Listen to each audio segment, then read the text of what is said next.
Hello and welcome to this Prepare for IELTS Speaking video, and in this video I'm going to look at the part 2 topic of describe an article about health that you read in a magazine or on the internet. You should say what it was, when and where you read it, why you read it, and explain how you felt about it. So let's take a look at the model answer. It was quite tricky to decide what to talk about, because, to be perfectly honest, I can't remember the last time I read a magazine and nothing immediately came to mind. Then I suddenly remembered reading an article on the BBC News website about veganism, so I've decided to talk about that particular text. I can't remember precisely when it was because I have a terrible memory for dates, but it was a couple of weeks back when I was trying to read more things in English to help me prepare for this IELTS exam. I was attracted to the article because of the image and the headline. It said something like, McDonald's latest fast food chain to join vegan craze.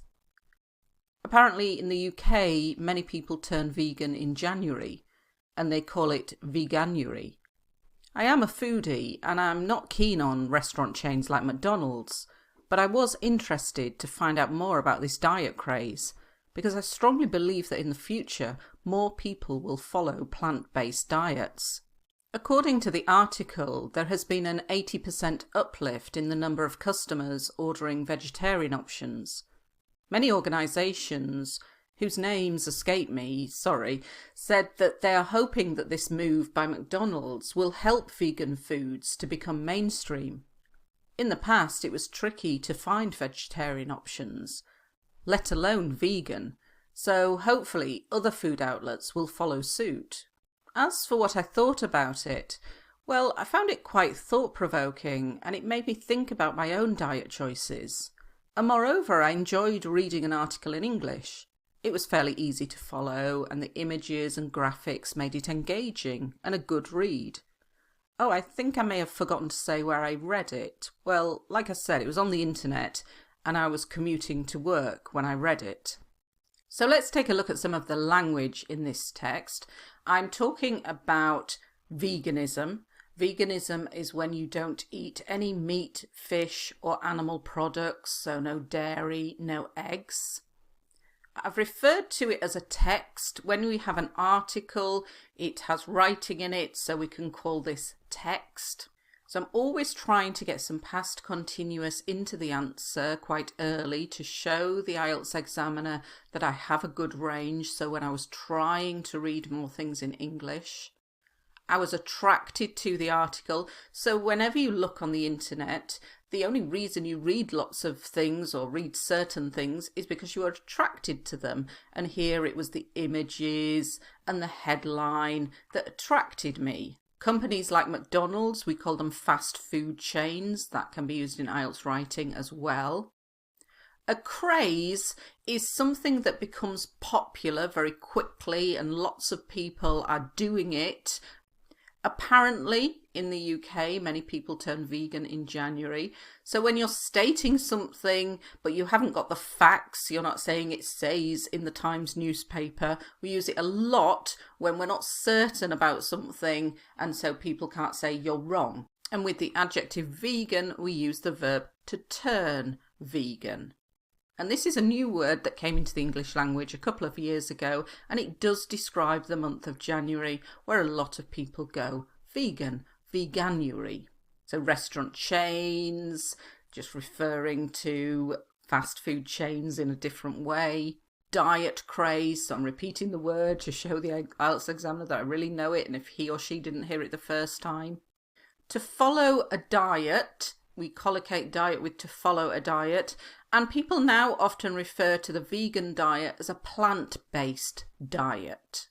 According to, when you're referring to something, you can use it in writing as well, according to. Uplift, this is a word used a lot in business when there's been an increase in sales, an uplift. We talk about vegetarian options, vegetarian choices. Now, I've used this expression in a few videos now, so hopefully you're starting to remember it. To escape me means I can't remember. To escape me means I can't remember.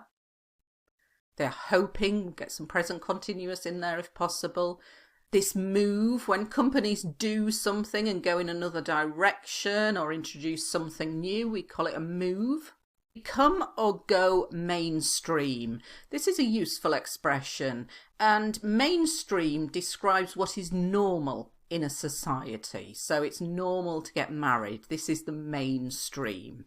It's the conventional way of doing things. So at the moment, veganism in the UK and a lot of countries is not mainstream. Not everybody or not the majority are vegans, but they're hoping that McDonald's having vegan options on their menu will help veganism to become mainstream. Doesn't mean everybody's doing it or everybody's turning vegan. It just means it's normal to see vegan options. Let alone, this is quite informal, but it's very useful, and it's used to indicate something is far less likely than something else already mentioned. So I was saying it's tricky to find vegetarian options, let alone vegans. So it's like saying, and it was even trickier to find vegan. So it's less likely that you will find vegan than vegetarian. So hopefully other food outlets, places to eat, will follow suit. To follow suit means to do the same thing as McDonald's. When you're moving to another bullet point, you can introduce it with as for. Thought-provoking I used in the film topic, so it's something that makes you think. So it's a very useful adjective to know, and you can use that in IELTS writing as well. Diet choices, things I choose to eat. Moreover is quite formal, but it works here. Fairly easy to follow. In speaking, we use the word fairly quite a lot, meaning rather, quite. Graphics, so the images like this. Engaging, I used in the film topic as well, so it's another good, useful adjective, and it means it makes you interested in something. Now, I have said in the answer where I read it, but I needed another line to finish it off, and sometimes you need something to finish off at the end and you haven't quite said enough, and get some really complex grammar in there at the end as well. I may have forgotten to say. Like I said, so referring back, it was on the internet, when I was commuting to work, so getting some past continuous in there. So I read it on the internet and I was commuting to work. Hope you found this video useful. Thank you for watching.